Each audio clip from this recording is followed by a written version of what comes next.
got so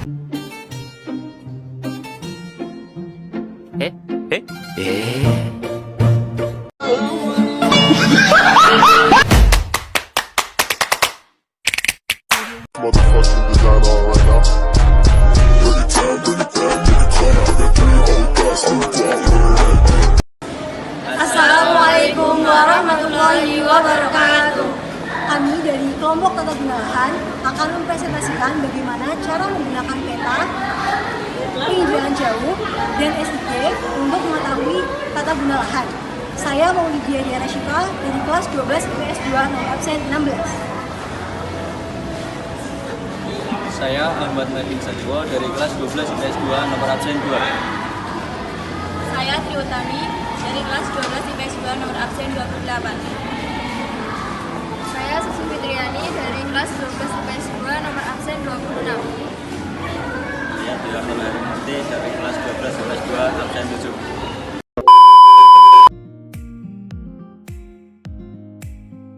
7. Kalian tahu nggak sih apa itu tata guna lahan? Jadi, tata guna lahan adalah sebuah aturan atau perencanaan untuk mengatur fungsi lahan secara rasional agar tercipta keteraturan. Setiap kawasan memiliki tata alokasi lahan yang berbeda-beda, maka dari itu penting bagi kita untuk mengetahuinya agar tidak ada kesalahan ketika akan memilih tanah atau lahan. Pemanfaatan lahan juga membutuhkan kajian yang mendalam sebagai bahan pertimbangan untuk pembangunan wilayah.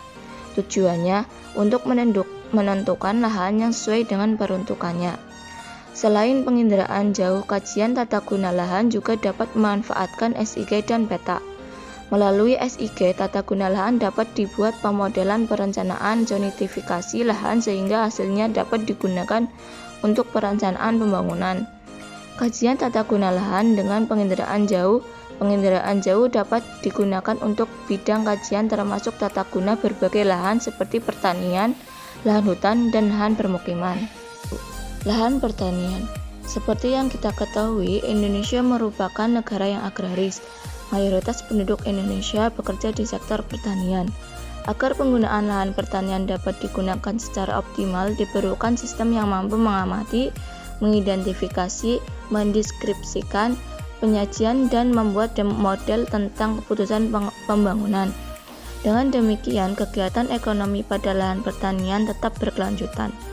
Penginderaan jauh pada lahan pertanian digunakan sebagai teknologi terintegrasi dengan banyak bidang yang mampu membuat model pertanian dan cara mengatasi permasalahan dengan berbagai pertimbangan.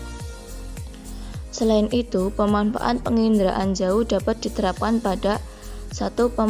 Pembukaan lahan pertanian baru, 2. Perencanaan pembangunan irigasi, 3. Pemetaan sebaran hama wereng, 4. Pemetaan distribusi pupuk. Contohnya yaitu pemantauan sebaran lahan pertanian melalui penginderaan jauh di Kecamatan Klerong, lebih tepatnya di Desa Sebor Kedung Winangun. Ini adalah salah satu contoh pengalihan lahan pertanian menjadi lahan pembangunan yaitu SD Negeri 3 Kedung Winangun. Lahan hutan. Hutan merupakan sumber daya alam yang berperan dalam menjaga keseimbangan dan ekosistem alamiah. Hal ini termasuk hutan di Indonesia. Hutan sebagai sumber daya alam harus dilindungi dan perlu upaya pengelolaan yang terintegrasi, namun tak memungkinkan pengawasan secara manual atau langsung di hutan. Salah satunya caranya dengan penginderaan jauh menggunakan citra Landsat 8. Keunggulannya yaitu warna penyusun objek pada citranya, yaitu red, green, dan blue. Semakin banyak panel penyusun akar, semakin jelas objek yang terekam. Jadi mampu mendeteksi objek di permukaan bumi dengan resolusi spasi 10 meter. Lahan permukiman. Kajian permukiman merupakan objek permukaan bumi yang rumit dengan berbagai karakteristik tersendiri. Hal ini karena pertumbuhan, perkembangan, dan kebutuhan akan permukiman yang cenderung terus meningkat tanpa terkendali. Dalam kajian permukiman diperlukan penginderaan jauh dengan resolusi spasial dan spektral tinggi sehingga diperoleh data secara detail. Kajian permukiman dapat menggunakan citra IKONOS. Citra IKONOS memiliki spasial 3,2 meter. Dengan resolusi lebih tinggi tersebut, data yang diperoleh akan lebih detail. Semakin tinggi resolusi spasial, data yang diperoleh semakin jinjik. Contohnya yaitu lahan perubahan, lahan permukiman, sesudah dan sebelum bencana. Untuk mengetahui pemanfaatan peta dalam bidang tata guna lahan, kita bisa menggunakan dua website nih, yaitu website Jakarta 1 dan website Google My Maps. Nah, yang pertama, tentu kita harus mencari terlebih dahulu website Jakarta 1 ini di Google ataupun browser. Kita langsung tulis saja Jakarta 1. Di situ bakal muncul websitenya. Setelah muncul, kita bisa memilih website yang paling atas. Nah, lalu kita klik tuh websitenya. Setelah diklik, nanti akan muncul. Ditunggu sampai menuliskan ditunggu sampai website tersebut menampilkan halaman selamat datang di Jakarta 1. Itu akan ada tampilannya ya. Lalu akan ada beberapa pilihan seperti peta, aplikasi, unduhan, ataupun yang lainnya.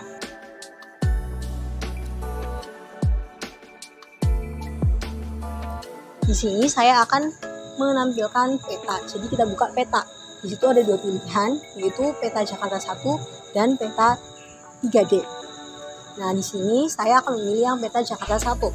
Kalau teman-teman penasaran, kalian juga boleh banget mencoba pilih yang peta 3D ya kalau mau. Oke, setelah dipilih petanya, kita tunggu beberapa saat karena ya seperti diketahui website seperti ini itu sering kali terjadi loading yang lama. Setelah sudah tidak loading, kita bisa mulai mengatur sesuai dengan keinginan kita, mulai dari mengubah petanya. Di situ ada 4 pilihan, tapi saya akan memilih yang penginderaan satelit. Setelah sudah, kita bisa mulai mengaturnya, mulai dari mengatur apa yang ingin kita lihat, seperti batas administrasi, kelurahan ataupun kecamatan, bangunan cagar budaya, stasiun kereta api, pelabuhan, bandar udara, rumah sakit, hotel, lahan terbuka hijau, sungai, laut, atau yang lain-lainnya. Juga ada peta yang akan menampilkan warna-warna untuk sebagai keterangan dari wilayah-wilayah tersebut. Misalkan warna hijau yang menampilkan ruang terbuka hijau, warna coklat yang menampilkan rumah penduduk, dan yang lain-lain.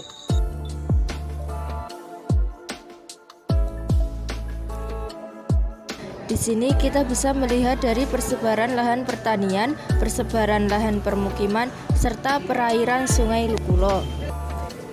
Ini adalah salah satu contoh pengalihan lahan pertanian menjadi lahan bangunan, yaitu SD Negeri 3 Kedung Winangun. Di sini kita bisa mengetahui mana yang termasuk lahan pertanian dan lahan permukiman. Mari kita simak video ini secara seksama. Di sini kita bagi lahan dengan dua warna, yaitu warna merah dan warna hijau. Warna hijau termasuk lahan pertanian, sedangkan warna merah termasuk lahan permukiman. Sekian dari kami. Wassalamualaikum warahmatullahi wabarakatuh.